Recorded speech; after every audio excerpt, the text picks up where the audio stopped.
If I had kept driving that day, I wouldn't be a mother anymore.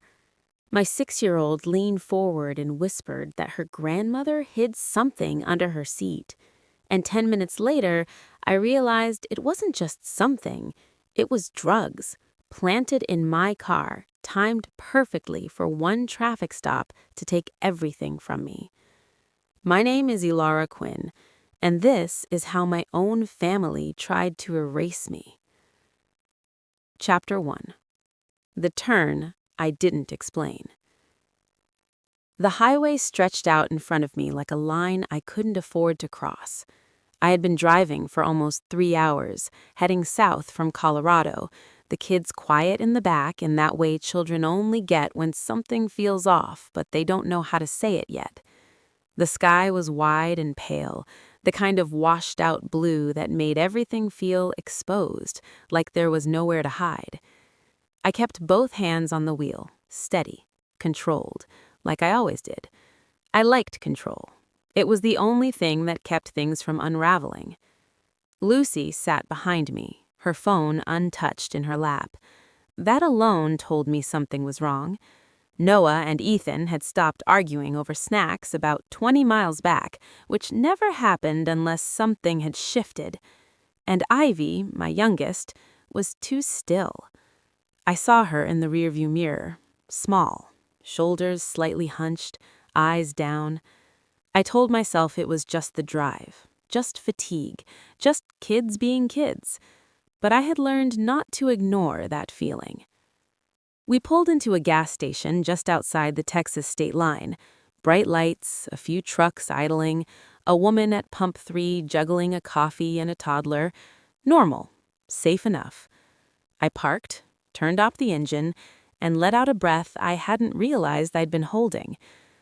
"All right, bathroom break," I said. "Snacks if you need them." The doors opened, one after another, the usual shuffle of feet and voices, but Ivy stayed in her seat. I turned slightly. "You coming, Ivy?" She shook her head without looking up. I hesitated, then stepped out anyway. I kept my eyes on her through the window as I walked around the car, something tightening in my chest.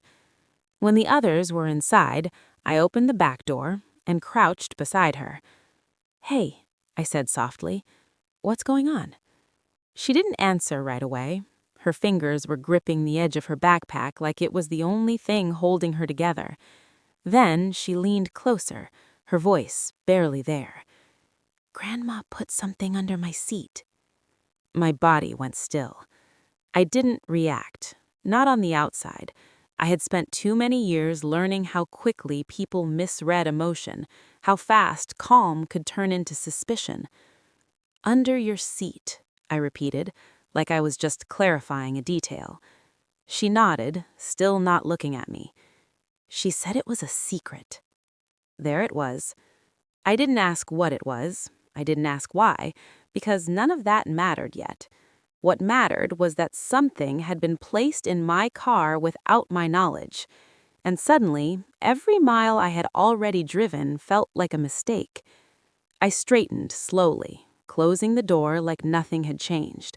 My movements were deliberate, measured. I forced my breathing to stay even. When the others came back out, laughing about something stupid Noah had said, I smiled like I always did, like everything was fine. "All right," I said, clapping my hands once. "Seat belts, click." Lucy glanced at me, her eyes narrowing just a little. She knew me well enough to notice the difference. "We're going home, right?" she asked. "Yes," I said. I got behind a wheel, started the engine, and pulled out of the lot. And then, without explaining, I made a hard, clean turn in the opposite direction. Lucy leaned forward. "Mom?" "Nobody looks under the seats," I said, my voice calm, almost too calm. "Nobody touches anything. Is that clear?" Noah blinked. "Why?" "Because I said so." That was enough. It had to be. I kept my eyes on the road, but my mind was moving faster than the car. Possession, intent, child endangerment. The words lined up in my head like a checklist I had never wanted to run through in my own life. I had spent years working as a paralegal at Caldwell and Pierce, family law, custody disputes, protective orders. I had seen how quickly a situation could shift from complicated to catastrophic with one wrong detail. A substance in a vehicle, children present, crossing state lines. It didn't matter if it was mine. It didn't matter if I didn't know. What mattered was how it looked and how it could be used. I glanced in the rearview mirror again. Ivy was staring at her shoes just like before. Lucy was watching me now, really watching. Ethan hugged his backpack to his chest. Noah leaned toward the window, whispering to himself. "Are we in trouble?" he finally asked. "No," I said. My voice didn't shake. "You did the right thing," I added, catching Ivy's eye in the mirror for a second. That part mattered more than anything else. She nodded, barely. The road stretched ahead of us, empty and too open. Every mile felt like a risk. Every passing car, every distant siren or flash of sunlight off a windshield made my chest tighten. I didn't even let myself think about what was under that seat. Not yet. Because if I gave it a name, it would become real. And once it was real, I couldn't take it back. We crossed into Texas without a checkpoint, just a sign and a shift in the landscape. But the moment we did, something inside me loosened up just enough to breathe. Not safe, just safer. I drove another 10 minutes before pulling into a large, well-lit parking lot, security cameras on every corner, people moving in and out of a grocery store, a place where nothing could happen quietly. I parked and turned off the engine. For a second, no one spoke. Then Lucy said, quietly, "Mom, what's going on?" I turned in my seat, looking at all four of them. "We're okay," I said, "but I need you to listen to me." They did. Nobody gets out of the car. Nobody touches anything under the seats, not even by accident. Ethan swallowed. "Why?" "Because I need to make sure everything is safe first." That word again. Safe. I opened the door and stepped out, the air hitting me like I had just come up from underwater. I walked around to the back seat, my steps slower now, controlled. I opened Ivy's door, and there it was. A small zippered pouch, half hidden beneath the seat, like it had been placed just out of sight, but not entirely. Close enough that a child could see it, far enough that I might not. My hand hovered for a second. Every instinct told me to open it, to check, to know. But another voice, quieter and sharper, cut through that impulse. If you open it, you own it. I pulled my hand back. No. I wasn't going to guess. I wasn't going to assume. I wasn't going to take a step that could be interpreted the wrong way. I closed the door, got back into the driver's seat, started the engine. Lucy leaned forward again. "Where are we going?" I didn't hesitate this time. "We're going to the police." Silence filled the car, heavy and absolute. Noah's voice came out small. "Are we going to jail?" I looked straight ahead, my grip steady on the wheel. "No," I said. But in my mind, the answer wasn't that simple, because I knew exactly how close we could have been. I pulled out of the lot, merging back onto the road, this time with a destination that felt less like a choice and more like the only path left. The police station wasn't far. I had passed it 100 times before, never thinking I would be driving toward it like this. The building came into view, plain and solid, the kind of place that didn't care about your intentions, only your facts. I slowed, turned into the lot, and parked. For a second, no one spoke. Then I turned in the engine, rested my hands on the wheel, and let the silence settle around us. Then I reached for the door.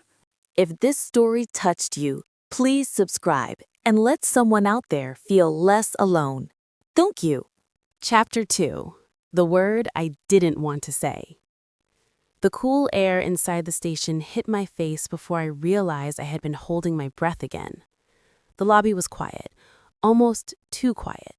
Fluorescent lights humming overhead, a couple of plastic chairs against the wall, a desk officer looking up as the door closed behind me.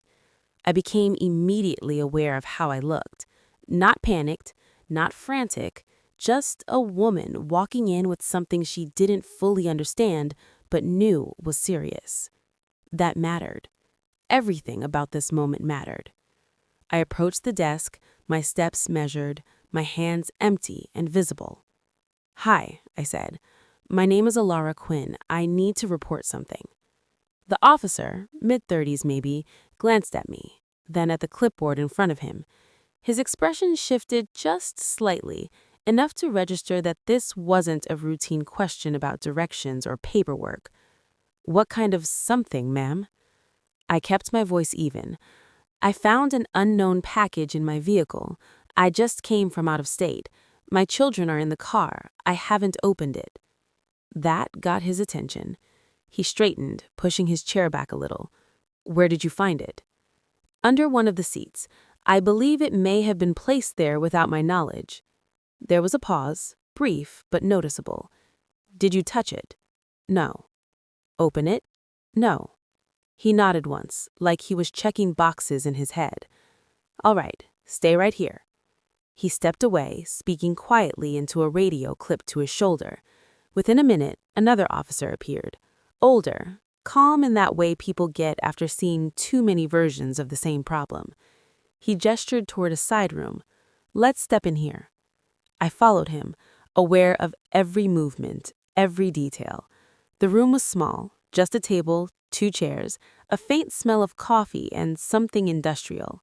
He sat across from me, notepad in hand. "Start from the beginning," he said. So I did. I kept it simple. I didn't speculate. I didn't fill in gaps with assumptions. I was driving from Colorado back to Austin. I stopped at a gas station.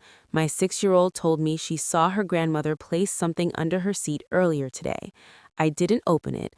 I drove here. His pen moved steadily across the page. "Your ex-husband's parents live in Colorado." "Yes." "And you said your child saw this happen." "Yes." He nodded again, then leaned back slightly. "Do you know what it is?" There it was, the moment I had been avoiding since Ivy spoke. I looked down at my hands, at the faint crease where my fingers pressed into my palm. I didn't want to say it, because saying it made it real, but not saying it would be worse. I lifted my eyes. THC edibles. The words came out quieter than I expected, like if I said them too loudly, they would carry weight I wasn't ready for. The officer's expression didn't change dramatically, but something shifted behind his eyes. A calculation. "All right," he said. Not a question, not a reaction, just acknowledgement. He stood. "Let's take a look." We walked back outside together. The air felt different now, heavier somehow. I could see the kids through the windshield, Lucy watching the door, Noah bouncing his knee, Ethan leaning against the window, Ivy still small and still. I opened the back door slowly. The pouch was exactly where I had seen it. The officer crouched beside the seat, careful, methodical. He put on gloves, reached in, and pulled it out. For a second, everything stopped. He unzipped it just enough to see inside, then closed it again. "Yeah," he said quietly. "Edibles." He stood, holding the pouch, and looked at me. "You said you didn't open it." I shook my head. "No." He studied me for a moment, then nodded once. "All right." We went back inside. This time, the room felt smaller. He set the pouch on the table between us, like a piece of evidence that didn't belong to me, but was somehow still mine to explain. "You understand this is legal in Colorado," he said. "Yes."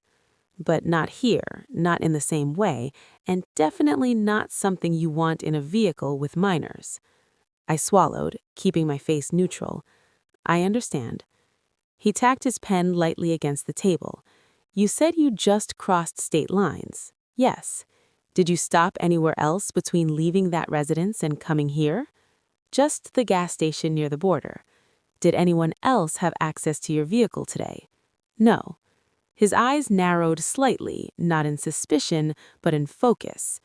And your child specifically said your grandmother placed it there? Yes. There was a pause, thicker this time. I could feel it building. I wasn't jumping to conclusions, I wasn't saying it out loud, but it was there.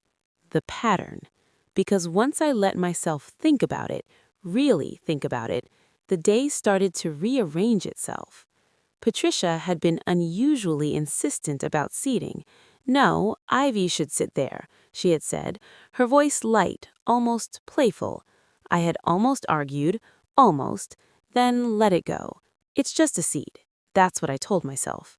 Later, inside the house, Patricia had pulled Ivy aside. Let Grandma take care of you for a second. I remember glancing back, seeing them disappear into the hallway. It hadn't felt wrong at the time, just normal grandmother behavior. Except now, replaying it, there was a precision to it, a timing, a gap, a moment where no one was watching. I felt my grip tighten slightly on the edge of the table. This wasn't random. This wasn't careless. They knew the route. They knew the laws. They knew exactly what this would look like if I got stopped. The officer's voice cut through my thoughts. Have you been pulled over today? I blinked. No. He tilted his head slightly. At all? Since you left Colorado?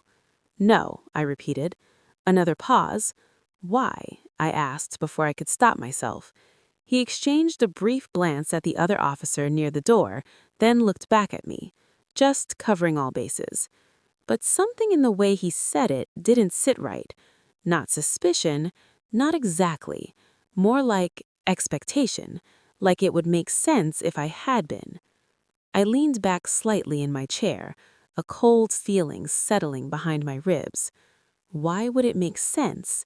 I didn't ask that out loud, not yet, because I was starting to see the outline of something I didn't want to fully understand.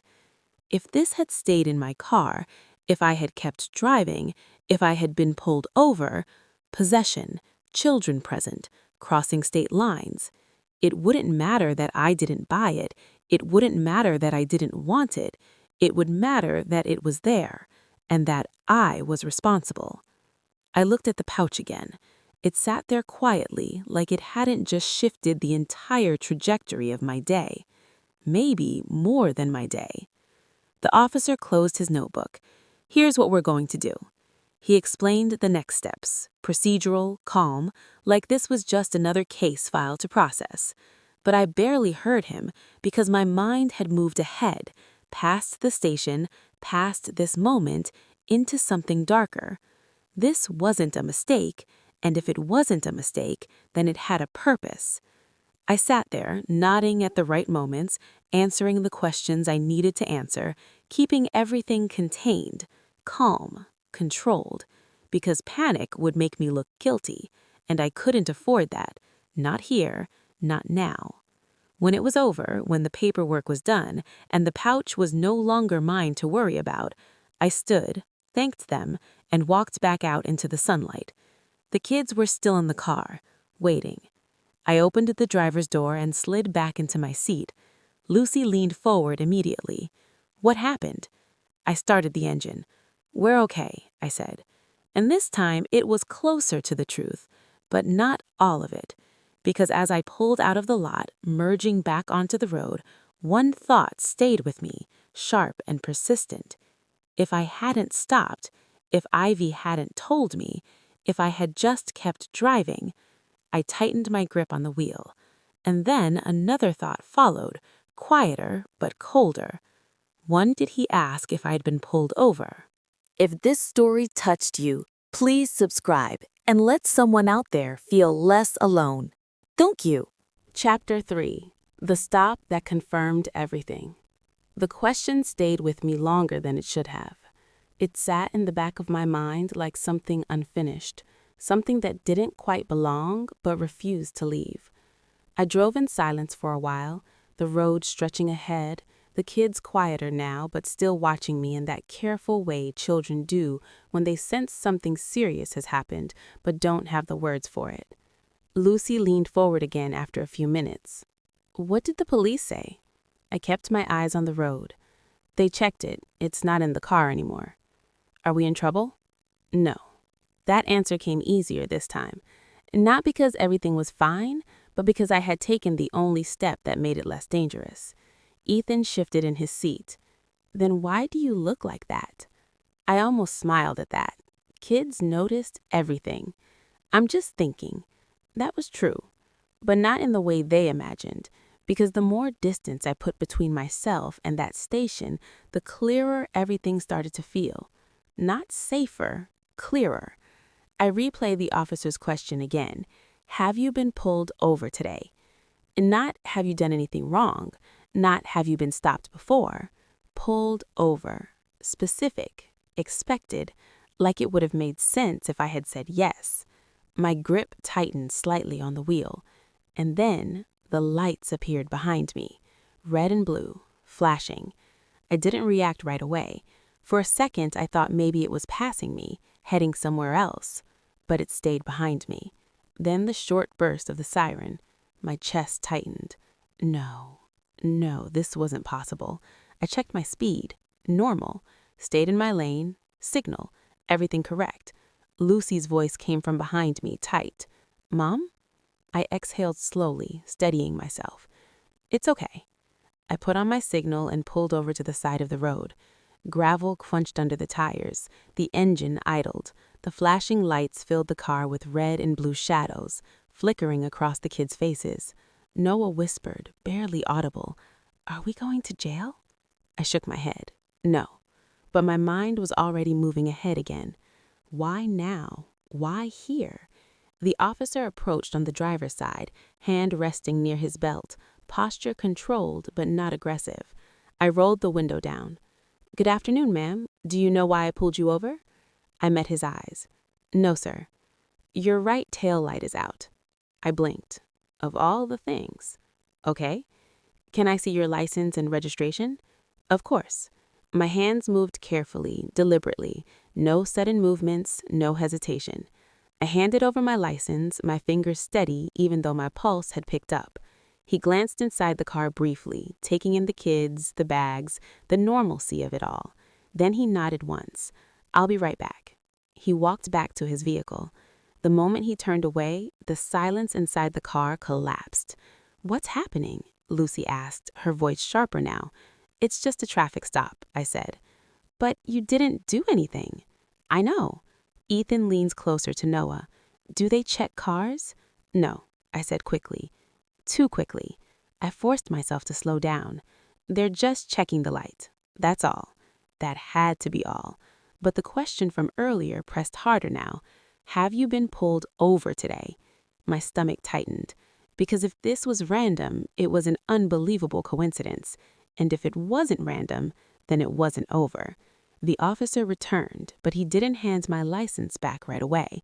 Instead, he stood there for a moment, looking at me more closely this time. "Ma'am, have you been driving for a while?" "Yes." "Where are you coming from?" "Colorado." "And heading to?" "Austin." He nodded slowly, then glanced back toward his patrol car, then back at me. There was a shift, subtle, but there. "We also received a report about a suspicious vehicle matching this description." There it was. Not a question, a statement. The air in the car changed instantly. I didn't move, I didn't react, but inside, everything locked into place. They didn't just plant it, they made sure I'd get stopped. I felt it settle in my chest, heavy and cold. The officer continued, "Do you mind if I ask you a few more questions?" "No." My voice was steady, because panic would have been a mistake. "What kind of report?" "Possible reckless driving. Vehicle description matched yours." I nodded once, like I was processing it. "I understand." "Have you had anything unusual happen during your trip today?" There it was again, another opening, another chance to say something that could be interpreted the wrong way. I chose carefully. "I stopped at a police station earlier." His eyebrows lifted slightly. "For what reason?" I found something in my car that I didn't recognize. I reported it. He held my gaze for a second longer. What was it? THC edibles. I said it this time without hesitation, because now it was already documented, already out of my control, already part of a record. He exhaled softly, glancing back at his car again. All right. Another pause, longer. Then he nodded towards the back of the vehicle. Do you mind if I take a quick look inside your car? I knew this part. I knew exactly what this was. A request, not an order. I kept my voice even. I already reported the item and turned it in at the station. There's nothing in the vehicle. He watched me, measuring something. Then he gave a small nod. Okay. He handed my license back. I'm going to let you off with a warning for the taillight. Thank you. He hesitated for a half second, then added, softer this time, drive safe. And just like that, it was over. He walked back to his car, the lights shut off, the road returned to normal, but nothing about it felt normal anymore. I pulled back onto the highway slowly, my hands steady on the wheel. No one spoke for a few seconds. Then Noah whispered again, Are we safe now? I looked straight ahead. Yes. This time I meant it, but not in the way he thought, because the danger hadn't been what was in the car. It had been what could have been found, and now that possibility was gone, but something else had replaced it. Understanding. Lucy's voice came quieter now. Mom, was that about what Ivy said? I nodded once. Yes. She swallowed. Did Grandma do something? I didn't answer. Not because I didn't know, but because saying it out loud would make it something else, something bigger, something harder to control. I drove in silence after that. Miles passed. The sky shifted slightly as the sun moved lower. Everything looked the same, but it wasn't, because now I could see it clearly. Step 1, place the item. Step 2, make sure I drive with it. Step 3, call it in. Step 4, wait for the stop. Possession, children present, intent implied. A case, not an accident, a plan. I tightened my grip on the wheel, feeling something shift inside me. Not fear anymore, something sharper, colder, anger. They didn't try to scare me, they tried to build a case, and now I was going to make sure it didn't work. I reached for my phone at the next red light, scrolling to a name I hadn't planned to call today, Marissa Cole.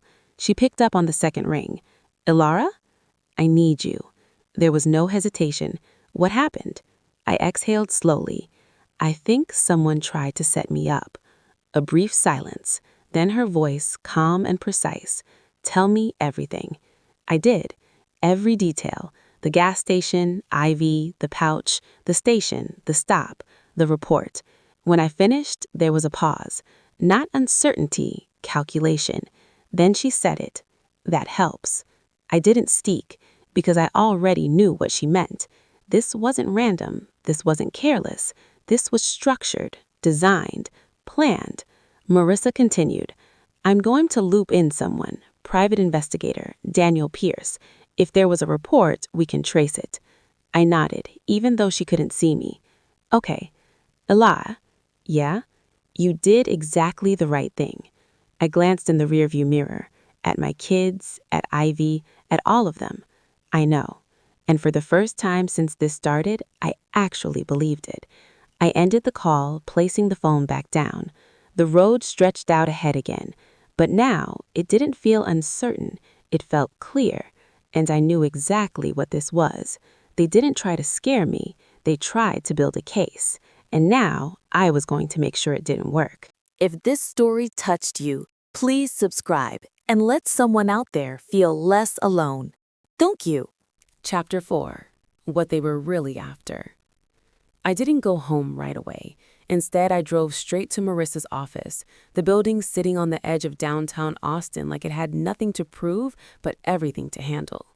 The sun was lower now, the light sharper, casting long shadows that made everything feel more defined, more real. The kids stayed in the car for a minute while I called Melissa. Hey, she answered, already sounding like she knew something was off. I need you, I said. No explanation, no build-up. She didn't ask for one. I'm 10 minutes away. That was enough. When she arrived, I stepped out of the car and met her halfway across the parking lot. I didn't hug her. I didn't need to. She read everything on my face anyway. Take them home, I said quietly. I'll be there later. She nodded, glancing at the kids, then back at me. You okay? Not yet. Another nod. No more questions. She got into the driver's seat and I watched as my car pulled away, my kids inside it, my entire world temporarily out of my hands. Then I turned and walked into the building. Marissa was already waiting. Her office smelled faintly of paper and coffee, walls lined with case files and quiet authority. She didn't waste time. Sit, she said. I did. She leaned forward slightly, fingers laced together, eyes sharp. Tell me again, every detail. I went through it all, slower this time, cleaner, the pieces laid out in order. When I finished, she didn't respond immediately. She just looked at me, like she was measuring not what I said, but what it meant. Then she exhaled. Okay. Just that. Okay? She leaned back. This is not about possession. I frowned. It looks like it is. It looks like it could be, she corrected. That's the point. A pause. Then she said it, clearly, without softening it. They don't need you guilty. They just need you unstable. The words landed harder than anything else that day, because I understood exactly what she meant. She reached for a file on her desk, flipping it open. I had a case last year, she said. Mother, 2 kids, traffic stop. They found prescription pills in the glove compartment, not hers. No proof she knew they were there. I felt my chest tighten. What happened? Temporary custody shift, 2 months. For something she didn't even know about? Marissa nodded. It wasn't about proving she did anything wrong. It was about creating doubt. She closed the file. Risk factor. The room felt smaller again, because now it had a name. This wasn't about catching me with something illegal. This was about creating a version of me that looked dangerous, even if I wasn't. I leaned back slightly, staring at the ceiling for a second. They were building a case. Yes. Not hesitation, not uncertainty. Confirmation. I let that settle. Then something else surfaced. Rowan. He had said it before, casually, like it was just an idea. Colorado has better schools. It would be easier with my parents. At the time, I had dismissed it. Normal post-divorce conversations, logistics, possibilities. But now it felt different. Rowan brought up moving the kids before, I said. Marissa nodded slightly. And his mother? I said, always pushing. Another pause. Then, without warning, a memory pushed its way forward. We were standing in Patricia's kitchen, the smell of something baking filling the air, Ivy still a baby, Lucy tugging at my sleeve. I had been tired, overwhelmed, just trying to keep everything together. Patricia had watched me for a moment too long. Then she smiled. If you can't raise them right, someone else should. At the time, it had felt like a comment. Now, it felt like a warning. I exhaled slowly. She's been thinking about this for a long time. Marissa didn't argue. People like that don't improvise, they prepare. Silence settled between us. Not empty, focused. Then she leaned forward again. We're not reacting to this. We're moving ahead of it. How? We file for an emergency restriction order. The words came quickly. On what grounds? Potential harm, manipulation, endangerment. I hesitated. We can prove that? We don't have to prove everything, she said calmly. We just have to show enough. Enough. That word again. Everything in this system seemed to revolve around it. Not certainty, not truth. Enough. Before I could respond, her phone buzzed. She glanced at it, then picked it up. Pierce. A pause. She listened, her expression shifting just slightly. Send it. She hung up, then looked at me. That was Daniel. My chest tightened. And? He traced the call. To where? She turned her screen toward me. A prepaid phone, purchased this morning, convenience store outside Denver. I stared at the address, then at the map. My stomach dropped. That location, I knew it. That's 15 minutes from Patricia's house.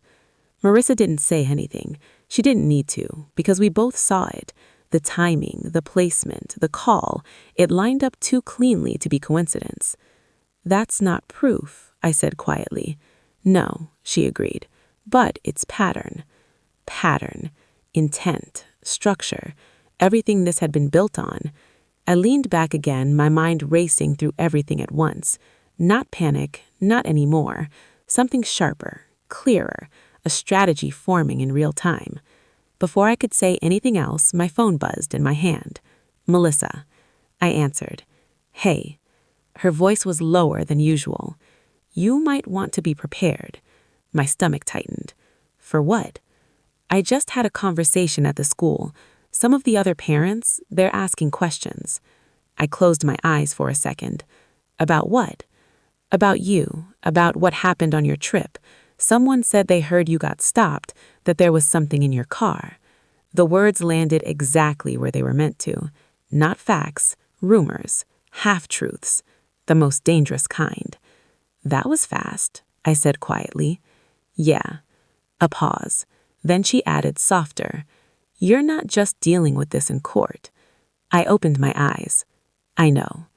Because she was right. You don't just fight in court, you fight perception. I ended the call, setting the phone down slowly. Marissa watched me. Already spreading, she said. Yeah. She nodded once. That's part of it. Of course it was, because if they couldn't get me legally, they could still weaken me socially, make me look unstable, make me look questionable, make me look like a risk. I leaned back again, my voice quieter now. So what do we do? She didn't hesitate. We move first. She turned back to her computer, fingers moving quickly across the keyboard. Emergency restriction order, she said as she typed. We limit their access. No contact without supervision. Remove them from school pickup lists, emergency contacts, everything. Each word felt like a step. Not reaction, control. And Rowan? I asked. We deal with him separately. Fair. Because this wasn't about him. Not yet. This was about the people who had made the first move, and the ones who thought I wouldn't respond. Marissa hit enter, then leaned back slightly. It's filed. Just like that. No drama, no confrontation, just a shift in position. From defense to offense. I sat there for a moment, letting it settle. Then I nodded once. Okay. Because for the first time since Ivy spoke in that gas station parking lot, I wasn't trying to survive the situation anymore. I was starting to control it. If this story touched you, please subscribe and let someone out there feel less alone. Thank you. Chapter 5. The Moment He Realized. The call came sooner than I expected. I had barely made it back home when my phone lit up with Rowan's name. Not a text, not a message. A call. Of course it was. I stood in the kitchen for a second, staring at the screen, feeling the weights of everything that had already shifted. Then I answered. Elara. His voice was tight, not calm, not controlled. What is this? No greeting, no context, just confrontation. I leaned against the counter, steadying myself. It's a restriction order. I know what it is, he snapped. Why are my parents being cut off from the kids? There it was. Not what happened, not why, just the consequence. I kept my voice even. They put something in my car. Silence. Brief, sharp. Then he laughed, but there was no humor in it. That's not funny. I'm not joking. Another pause, longer this time. What are you talking about? I didn't explain everything again. I didn't need to. Ask your mother. That hit. I could hear the shift, subtle but real. My parents wouldn't do that. The words came automatically, defensive, familiar, but not as solid as they used to be. They did, I said. You don't know that. I know what was in my car. And you're sure it came from them? Yes. Another silence. This one heavier, because now it wasn't about dismissing it. It was about deciding what to do with it. Rowan exhaled slowly. You're overreacting. I didn't respond right away. Not because I didn't have an answer, but because I knew exactly where that line led. So instead, I said the only thing that mattered. I reported it to the police before anything happened. That stopped him. You what? I went straight to the station. Another pause, then quieter. Why? Because if I hadn't, and I got pulled over, I could have lost the kids. The words settled between us. Not dramatic, not exaggerated, just factual. And that made them heavier. Rowan didn't respond immediately. I could hear him breathing, processing, or trying to. I'm going to call them, he said finally. Do that. I didn't argue. I didn't push, because this part wasn't mine to control. Elara. Yeah. If this is some kind of misunderstanding, it's not. I didn't raise my voice. I didn't need to. I ended the call before he could say anything else. And then I waited. Not for long, because it didn't take long for things to start breaking. My phone buzzed again about 20 minutes later. Rowan. I answered. This time his voice was different. Not angry, unsteady. I talked to my mom. I stayed quiet. And a pause. She said she doesn't know what you're talking about. Of course she did. What else did she say? She said you're trying to start something. I almost smiled at that. Almost. And did that make sense to you? Silence. Then he exhaled. I asked her if she touched your car. And? She said no. The hesitation was there. Small, but enough. What about Ivy? I asked. Another pause. Longer this time. I asked her that too. And? His voice dropped. She changed the subject. There it was. The crack. Mini, but real. I leaned back against the counter, closing my eyes for a second. What did she say? She started talking about how you've always been dramatic, how you're turning the kids against them. I let out a slow breath. That's not an answer. You know. That was new. He knew. Rowan, I said quietly. If she didn't do anything, she would have just said no. He didn't respond, because he couldn't, because somewhere, deep down, he understood that too. I don't know what to think right now, he said finally. Honest, for the first time. Then don't think, I said. Just look at what actually happened. Another silence. Then, softer. I need to see the kids. Not right now. Elara, not right now. I wasn't arguing. I was setting a boundary, and this time I didn't bend. He didn't push, not again. I'll come by later, he said. I didn't answer that. I just ended the call. The house felt different after that. Quieter. Not peaceful, just still. Melissa had already dropped the kids off and left. The backpacks were by the door, shoes scattered across the floor like always, but something about it all felt heavier. I found Ivy in the living room, sitting cross-legged on the couch, her hands folded in her lap. I sat beside her. You did the right thing, I said. She didn't look at me. I wasn't supposed to tell. I know. Grandma said it was a secret. I know. She finally looked up at me, her eyes wide and uncertain. Am I in trouble? No. I shook my head immediately. No, sweetheart, you're not in trouble. You helped me. She hesitated. Really? Really? That seemed to settle something inside her, but not completely, because some things don't go away that easily.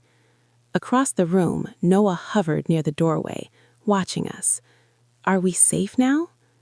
There it was again. That question. Simple, Impossible. I stood, crossing the room to him, placing a hand on his shoulder. Yes.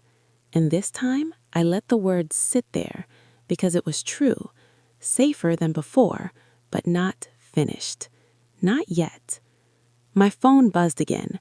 This time it was a number I didn't recognize. I answered. Elara Quinn? Yes. This is Clara Voss with Child Services. Everything in my body went still. Hi. Her voice was calm, professional. We received a report related to a potential incident involving your children. I'd like to clarify a few details. I closed my eyes for a half second. Of course. Of course it had reached them too. Okay. This is not an investigation, she said quickly. We're just verifying information. Not an investigation yet. What do you need? She asked a few questions. Where I had been, what had happened, whether the children were safe. I answered everything, carefully, clearly. No emotion, no speculation, just facts. At the end, there was a pause. Then she said it. Based on what you've told me, this appears to be a situational concern, not an ongoing risk. I exhaled slowly. Thank you. But we'll keep the file open for now. Of course they would, because that's how this worked. Not guilty, not cleared, just under watch. We ended the call. I stood there for a moment, my phone still in my hand, the weight of everything settling in layers. Legal, social, now official. It was all connected, and it was all intentional. Another notification came through. An email. Daniel Pierce. I opened it immediately. Short, direct, timeline attached. I scanned it once, then again. Purchase time, call time, location, all aligned, too clean, too precise. The call had been made less than 30 minutes after I left Patricia's house from a prepaid phone purchased that morning near her neighborhood. Pattern. Complete. I lowered the phone slowly. They hadn't just tried something, they had executed it, step by step. And if Ivy hadn't spoken, if I hadn't listened, if I hadn't hesitated, I closed my eyes. I didn't let myself finish that thought. A knock at the door pulled me back. Sharp. Unexpected. When I opened it, Rowan was standing there. Not angry, not confident, just unsure. For the first time since I had known him. He looked past me into the house like he was trying to see something that wasn't visible. Then his eyes met mine, and I could see it. The shift, the doubt, the realization starting to take shape. He didn't speak right away. Neither did I, because some moments don't need words. They just need to be faced. And for the first time, he didn't know which side he was standing on. Chapter 6. What They Didn't Expect.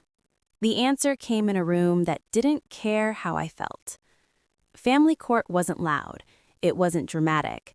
There were no raised voices, no sudden revelations.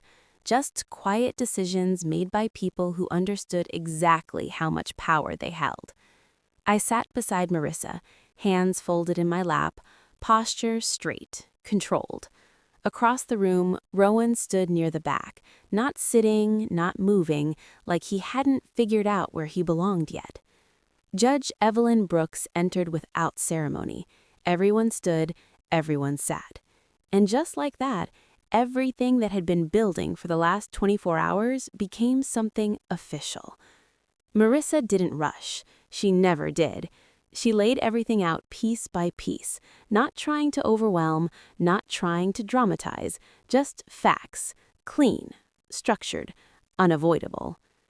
The item found in my vehicle, the police report documenting that I had turned it in voluntarily, the timeline of my travel, the traffic stop, the report that led to it, then Daniel's findings, a prepaid phone purchased that same morning, a call made within a narrow window, a location that placed it within minutes of Patricia's home.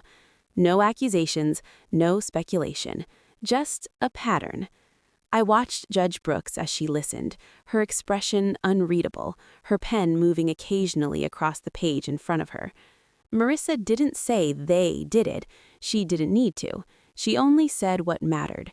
This creates a credible risk. That was enough. Because this wasn't about proving guilt. It was about protecting children. And in this room, that line mattered more than anything else. Rowan shifted slightly where he stood. I didn't look at him directly, but I could feel it, the weight of everything settling around him. When it was over, when Marissa sat back and the room fell into that quiet again, Judge Brooks spoke. Her voice was steady, neutral. Based on the information presented, the court finds sufficient concern to warrant temporary restrictions. That was it. No drama, no hesitation, just a decision. Contact between the children and the paternal grandparents is to be suspended pending further review. They are to be removed from all school pickup lists and emergency contact records. Any communication must be routed through legal counsel. Each sentence landed exactly where it needed to. Final, controlled, unarguable. I felt something inside me loosen. Not relief, not yet, but space. The kind that only appears when something that could have gone very wrong didn't. Rowan didn't speak right away, neither did I, because there was nothing left to argue, nothing left to defend. The system had already decided what mattered. Outside the courtroom, the air felt different, lighter, but not empty, just quieter. Marissa turned to me. This is a strong start. Start, not the end. I nodded. I know. She studied me for a second. You handled this exactly right. I didn't answer that, because it didn't feel like something to be proud of. It felt like something I had barely managed to survive. Rowan stepped closer, slower this time. No anger, no accusations, just uncertainty. He didn't know. The words came out low, almost like he wasn't sure he deserved to say them. I looked at him. Really looked. For the first time since all of this started. I believe you. And I did, because not knowing was the only thing that made sense now. If he had known, this would have been something else entirely. But that didn't change what had happened, and it didn't change what I had to do. He nodded once, like that answer mattered more than anything else I could have said. Then he stepped back. No argument, no defense. Just acceptance. Later that afternoon, my phone lit up again. Patricia. I stared at the name for a second, then let it ring. It stopped. Started again. I silenced it. A message came through moments later. We need to talk. I didn't respond. Another message. This is getting out of hand. Then another. You're overreacting. I set the phone down, because none of those words changed anything anymore. Not after what had already been decided, not after what had already been revealed. An hour later, Marissa called. They've reached out through their attorney. Of course they did. And? They've been informed of the restrictions. Any attempt to contact the children directly will be considered a violation. A pause. Then softer. They're not happy. I let out a quiet breath. They don't have to be. No, she agreed. They don't. That was the end of that. No confrontation, no final argument, just limits, real ones, the kind that couldn't be ignored or talked around. That night, the house was still, the kind of still that only comes after something heavy passes through and leaves everything changed behind it. I walked down the hallway, the lights dim, the familiar creak of the floor under my feet grounding me in a way nothing else had all day. I paused at each door. Lucy asleep with her phone still in her hand. Noah curled up, blanket half on the floor. Ethan sprawled sideways, one arm hanging off the bed. Ivy, small, peaceful, unaware of how close everything had come to shifting in a way none of us could have undone. I stood there a moment longer, just listening, breathing, letting the quiet settle into something real. Because for the first time since that gas station parking lot, I wasn't running scenarios in my head. I wasn't calculating outcomes. I wasn't bracing for what could go wrong next. There was nothing left to react to, nothing left to defend. I turned off the hallway light and walked back toward my room, the weight I had been carrying finally easing, not all at once, but enough. Enough to know this was over. Not completely, but enough. I sat on the edge of my bed, my phone still in my hand, the silence around me no longer tense, just quiet. And in that quiet, one thought settled clearly. I didn't just avoid losing them, I protected them. I leaned back slightly, exhaling slowly, because that's the difference. Not luck, not chance, choice and control. The kind you hold on to when everything else is trying to take it away. I looked down at my phone again, at the last unanswered message from Patricia, at the missed calls, at everything that had tried to pull me into something I didn't need anymore. Then I set it aside, because some things don't deserve a response. They deserve a boundary. And for the first time, that felt enough. If you were in my place, would you have opened the bag? Do you think this was planned, or would you have doubted yourself? And the hardest question of all, would you ever trust family again after something like this?